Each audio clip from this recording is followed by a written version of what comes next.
Huko West Pokot Magharibi kwa Kiswahili, baada ya moto kuteketeza madarasa na miundombinu muhimu ya shule ya Nasokol Comprehensive huko Pokot Magharibi. Mwezi Mei mwaka huu, juhudi za kurejesha hali ya kawaida zinaanza kuzaa matunda. Serikali imekabidhi shule hiyo mabati, mablangeti na magodoro ili kusaidia ujenzi upya na kuboresha mazingira ya kujifunzia. Msaada huo unatarajiwa kuimarisha masomo na kuwapa wanafunzi matumaini mapya baada ya kipindi kigumu kilichofuatia mkasa huo.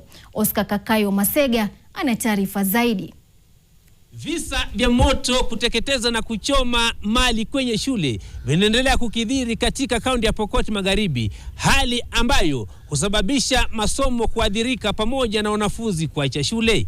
Mwezi mmoja uliopita, shule ya msingi ya Nasokol iweza kuchomeka, hali ambayo ilipelekea uharibifu wa mali kwenye shule hiyo.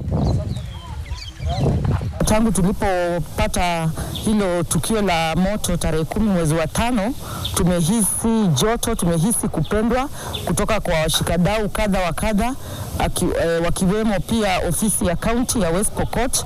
Tuliweza kupata mattresses, tumepata misaada ya vyakula, tumepata misaada hata ya simiti.